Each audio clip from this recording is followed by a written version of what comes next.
Okay, so namaste. So we'll start with the session. So in our last class, we studied about the Rashis, right?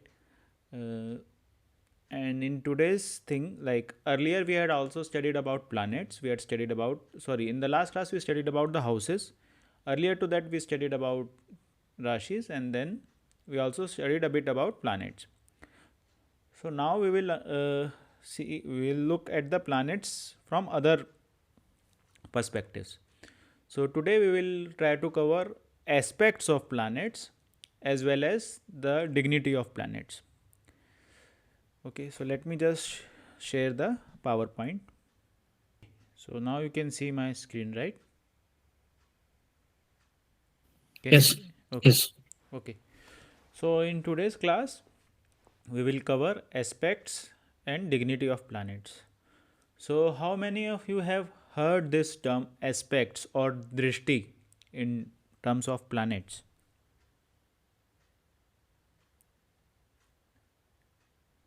Has anyone heard about I, these terms? Aspects or I heard it. you heard it? I heard about it. You heard about it, but I'm not sure what it means. Okay, okay. So let us understand what is aspect. So as I think I mentioned it one of my previous lectures that every planet has seventh aspect. So aspect basically means this planet, let us say any planet is sitting in first house. Okay, so that means it will always influence the house which is 180-degree opposite to that house. So if a planet is sitting in first house, it will always influence the seventh house. So let's say sun is sitting in first house in your horoscope and Mercury is sitting in, sorry, sun is sitting in first house in your horoscope and Mercury is sitting in seventh house. Okay, so sun will influence the seventh house, sun will influence Mercury, and sun will also influence the Rashi of the seventh house. So sun will influence all these three things. Okay, so sun will influence the, this is known as aspect. It is like, for example, let's say you are sitting in a office space. Okay, and consider like, consider any planet, let consider it to be the boss. Okay, and uh, his cabin is located, his cabin is house, that's planet's house. So let's say we give it like house 1. Okay, so any your boss is sitting in first house, that is the location of the cabin. Okay, now from the first house, from his cabin, like he can sit directly to the, he can see directly to your cabin and your cabin is exactly opposite to him. So both of you can see each other directly, you can see each other. Okay, now since he is the boss and you are an employee, so you are always conscious that your boss is keeping an eye on you. So you will always be influenced by this thing. So you'll work accordingly in a manner that you'll always keep in mind that your boss is looking at you, so you will work accordingly. So your boss will always influence you. So this is how an aspect works. So every planet has a seventh aspect, like it always see the planet or the house just opposite to him, 180-degree opposite to him, that is known as seventh house, seventh aspect. Okay, this is known as like purna aspect or opposite aspect. Okay, so there are two types of aspect, purna aspect, and then there are like purna means 100%, then there is partial aspect as well. We will talk about this a bit later, but this seventh aspect is clear. Let me give you an example, let me open a chart, so it will So be once again, it is always from 1 to 7, or any planet, any house from anything on the seventh. any house to its opposite house. Okay, let me just Okay, say open. for example, Okay, yeah, I'll just open the chart. We'll just look at the example. Let me just share the chart. Then it will be clear. Okay, can you see this chart? yes, yes. Okay. Okay, now here in this chart, uh, you name any planet. We will take the seventh aspect of that planet. Let's Jupiter. Jupiter. Okay. So this is Jupiter. Jupiter is sitting in 12th house. Is it clear? Yeah, 12,000 years. Right. Now Jupiter will look directly at Sun and Mars. This sixth house, its direct aspect will go to sixth house. So the planets in sixth house, Sun and Mars, will be influenced by Jupiter. Did you get this? Okay. So only the planet sitting in that house is get aspected, or the house itself will House get. itself will also get Okay. affect. So Okay.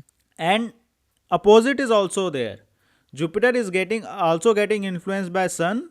It is also getting And influenced by Mars. Mars. Okay. Okay, so both sides. Seventh aspect is both sides, because if any planet, if you are sitting opposite to me, I am also sitting opposite to you. So your Got it. boss will also be conscious. Now he might be the boss, but he will also be conscious that he should work like you are the employee maybe. But if he says that you should not come late, so he will also be conscious that he is also observing me. I should not come late. You are getting the point. So Got it. aspect Got is it. both. Seventh aspect is both the sides. It's a mutual aspect. Hmm. Okay. For every planet, we have seventh aspect except Rahu and Ketu. Can you think of the reason why Rahu and Ketu won't have?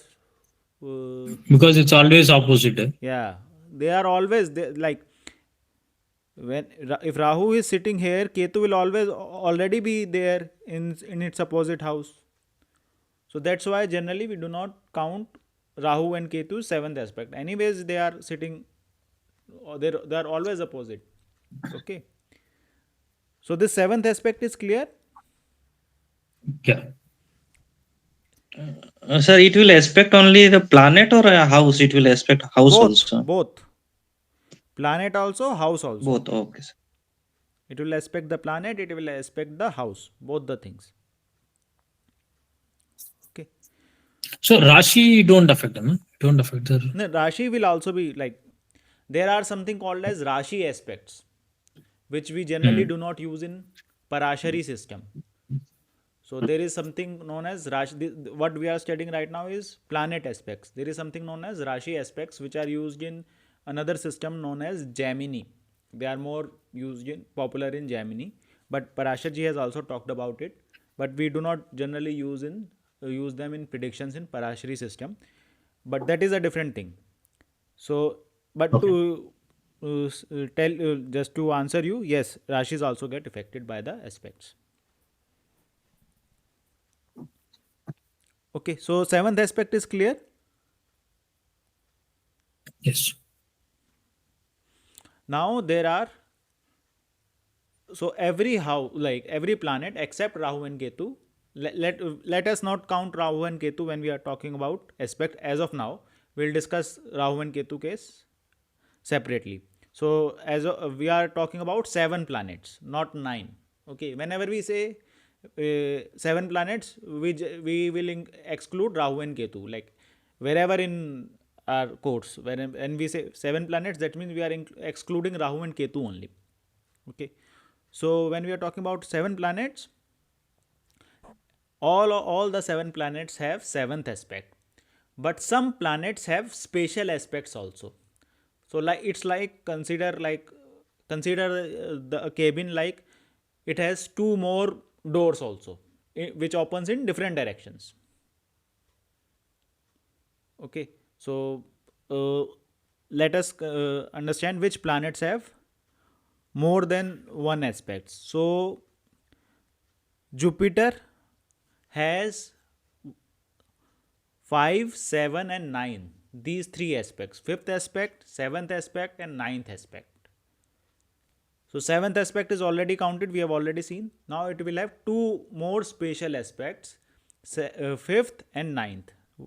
So this Jupiter, which is sitting here in 12th house, will aspect 1, 2, 3, 4, 5. Fourth house, as well as 6, 7, 8, 9, as well as 8th house. So 4, 6, 8. It is aspecting these three houses: 4th house, 6th house, as well as 8th house. Did you get this? The reason it is because it is right now it is on 12th house, so it is 4, 6, and 8. Right. Otherwise, it is 5, 7, 9. Yeah, otherwise it is like it has, if you'll count the aspect, it is fifth, seventh, and ninth aspect. I'm saying the Okay. house which it is expecting Currently, is yeah. 4, 6, and 8. Got it. Got it. If it Yeah. if it would be sitting in first house, then fifth house, seventh house, and ninth house. 9th house. Got it. Okay, let me just change it. It would be easier. Okay, now it has come in first house, let's say. How did you change it? There is an option, show chart from this house. Okay. Okay, so I change it. So now Jupiter is in first house, let's say. So it is aspecting fifth house, seventh house, and ninth house. Okay, so Jupiter has two special aspects which are known as fifth and ninth aspect. Seven aspect every planet is having. This is clear? Clear. Okay, so any planet aspecting any other planet means it is influencing, it is imparting some of its properties to that planet or that house. So if it is a benefic planet which is aspecting, that means this planet, like this house is getting some beneficency, like some positive thing from Jupiter. So like let's say your one of the houses has a malefic planet, but since it is aspected by Jupiter, then its maleficency will go down because Jupiter is taking care of it. Jupiter is aspecting it. Okay, but if a planet is being aspected by, let's say, Saturn or let's say Mars, so these are natural malefic planets, so they will impart some maleficency to that planet. If it is aspected by Saturn, what will Saturn do? Saturn causes delays, so it will cause delay to the significations of that house which it is expecting, or to the significations of that planet. Okay, if it is Mars which is expecting, let's say Mars is expecting your seventh house. Okay, if Mars aspect your seventh house, then there could be some fights or aggression in marriage. Why? Mars represents aggression, seventh house represents marriage. Okay, so it will impart some of those properties in the significations of that house. Are you For getting? example, Yeah. um, if Jupiter is in first house and then Saturn is in 7th house, so if both are one is the malefic planet, one is the benefic planet. So in that case, which will be powerful? Who will oversee? No, Who no will? one will oversee. They both will impart uh, each other some properties. Okay. Now it depends on the time, which planet or which house is active. Mhm. Let's say you are running Saturn's dasha, or in transit Okay. somehow seventh house is active.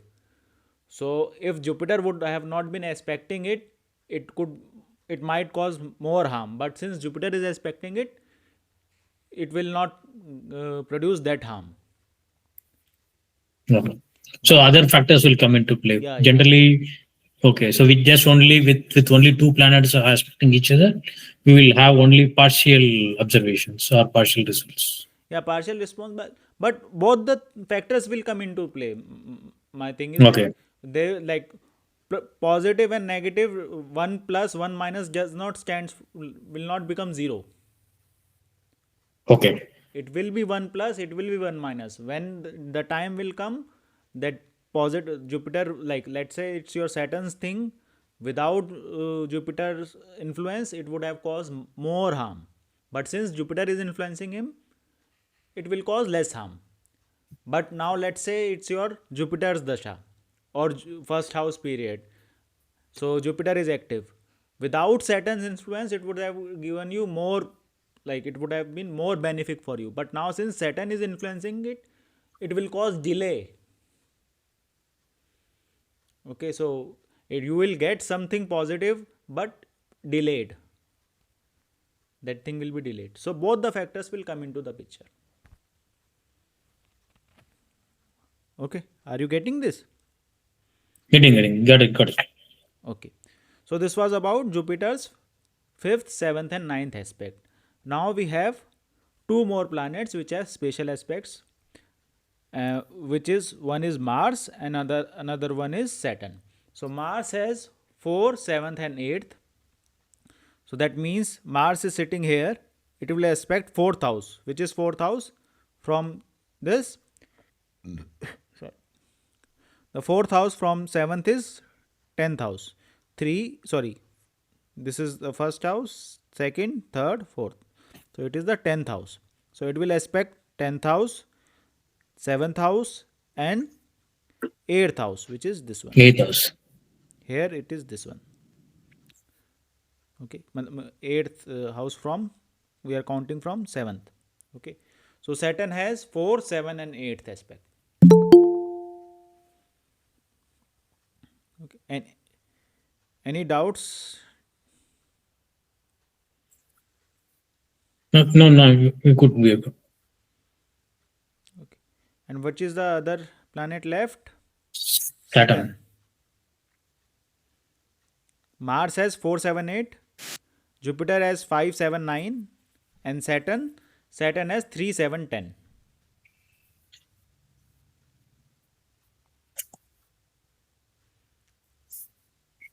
Okay. So these are the,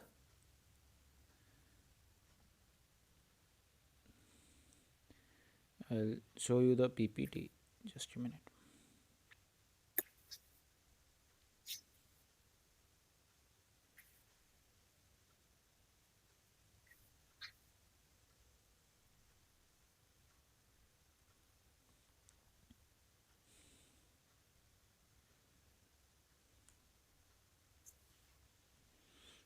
Okay.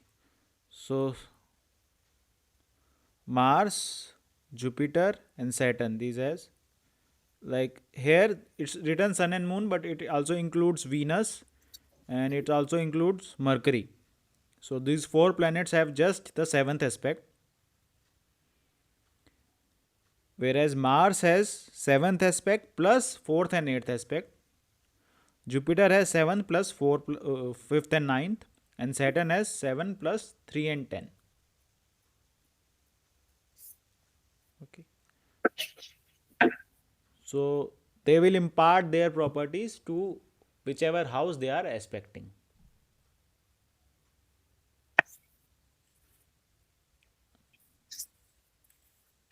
Okay. Now there is something known as partial aspects. So every planet has basically these aspects, like every planet has 3rd and 10th aspect, 4th and 8th aspect, 5th and ninth aspect, but these are partial. Like for all the planets, this will known as just 25%, like 3rd and 10th aspect will be just 25%, but Saturn has these special aspects, so it will influence it 100%.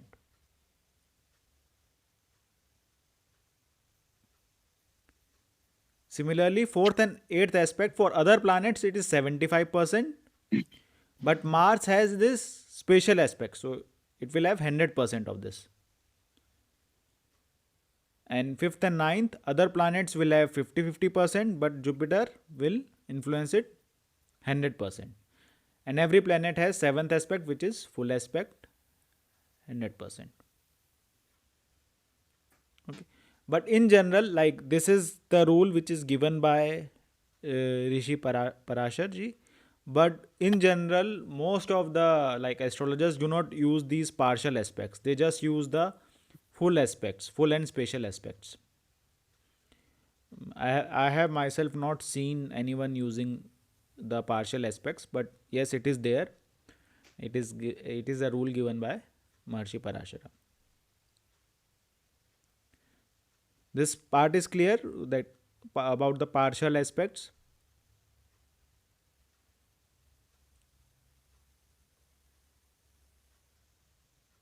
So partial aspect will have means in terms of 75% partial matlab, the power of that or the Right. effect of that will be Yeah, like it's like I am influencing you, but not like my power of influencing is getting reduced.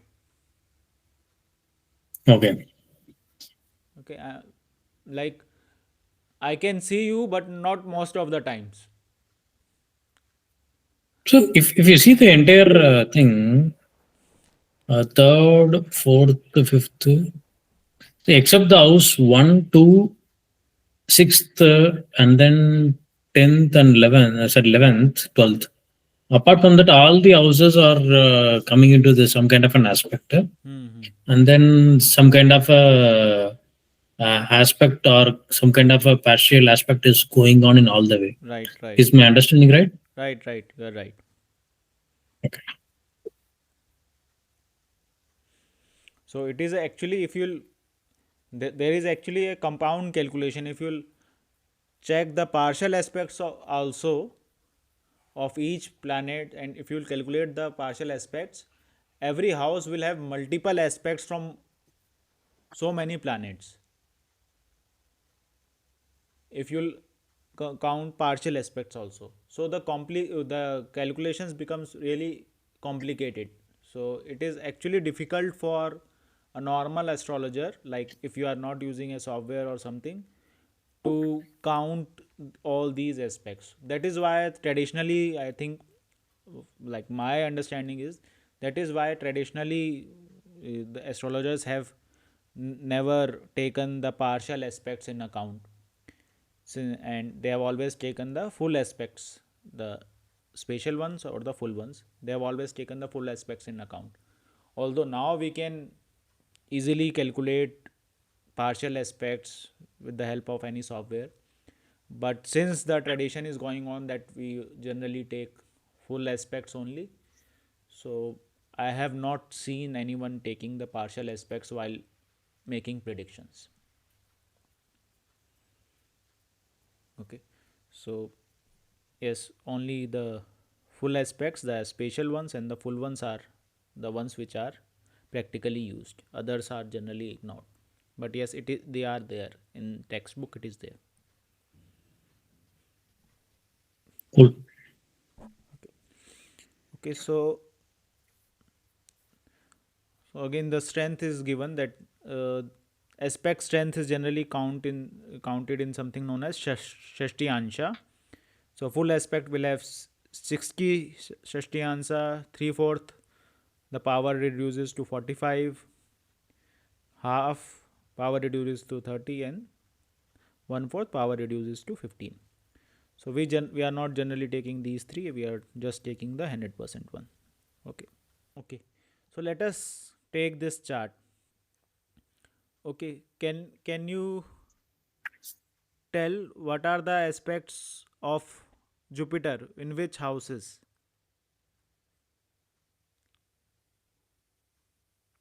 Which houses are being aspected by Jupiter? Jupiter, the first one is the fifth house, which is Venus and Saturn. I think that is on the here house number two. Okay, Okay, and then okay. seventh is empty, and no planets are there. So which is And that house? then Seventh aspect is being received by which house? fourth house, Okay. and then Sixth house. Hmm? ninth Yeah, is sixth house. Sixth house is receiving which aspect? Ketu, no? Huh? Jupiter and Ninth Ketu. aspect. Ninth aspect. Right. Okay. Right there. Okay. Now, Rajesh ji, can you tell me about Mars? Which houses is it aspecting? 11th house. 11th house. Which aspect is this? Fourth aspect. Very good. Then second house. Very good. Seventh aspect. So, just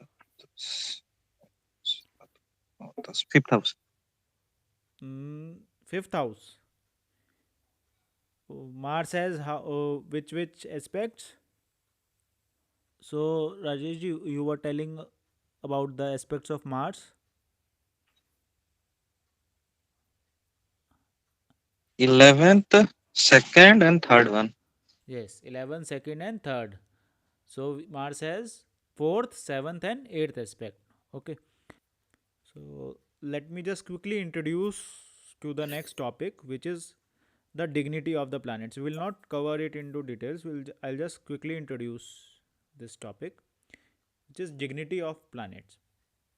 Okay. Now, if you remember, in the second class where we discussed about the Sri Rama's chart. Okay. So, in that chart, we studied that almost all the planets, like 6 planets, were exalted in Bhagwan Shri Ram's chart. 6 planets were exalted, and it was written in a shloka. Maharshi Valmiki had written it. Okay.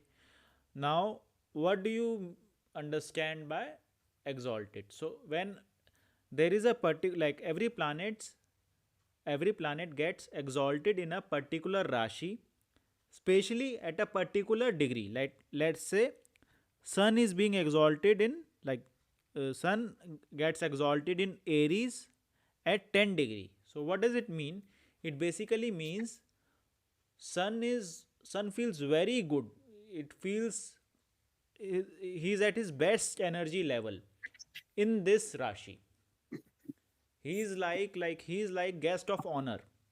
He's come to a function where he's invited as a guest of honor. So he is in full power. Everyone is just looking after him. He is in full power. He can influence anything. So that house, that particular Rashi becomes its exaltation sign. Okay.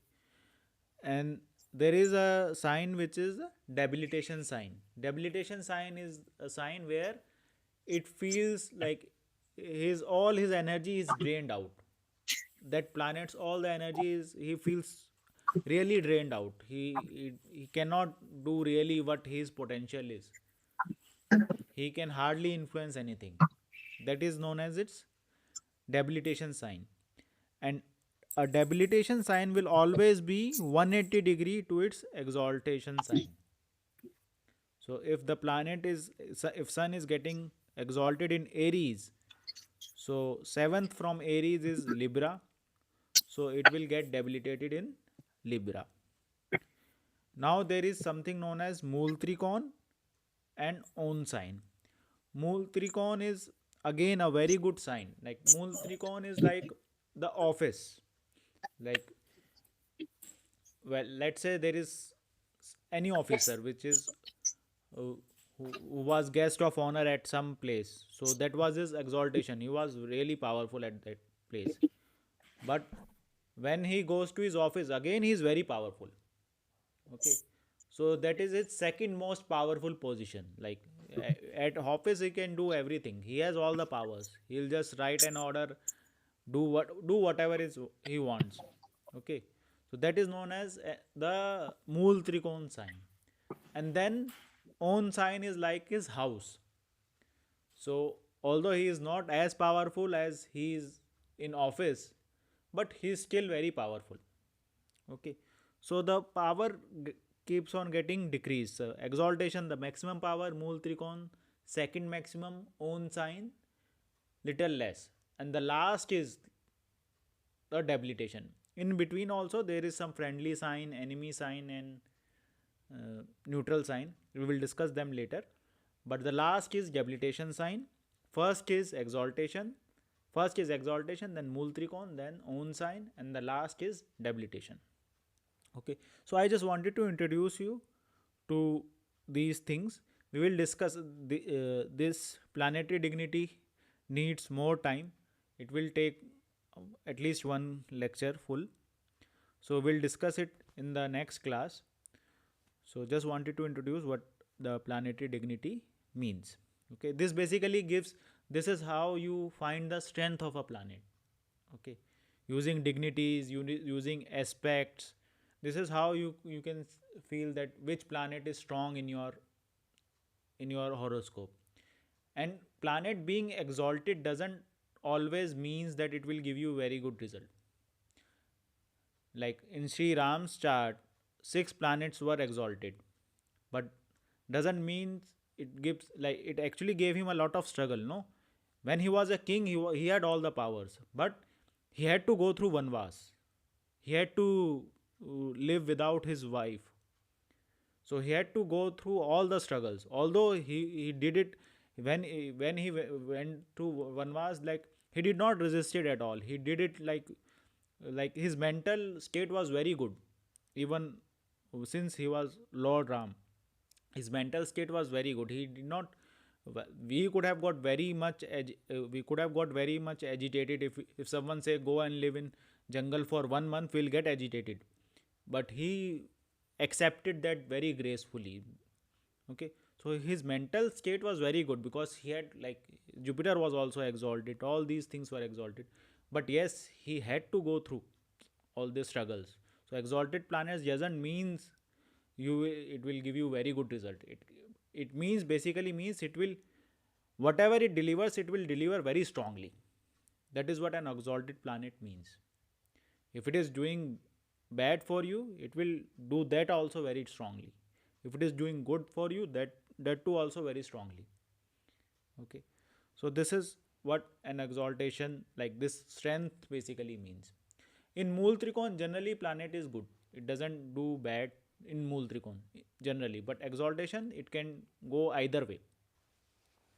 Okay, okay, so we'll continue with the planetary dignity in next class.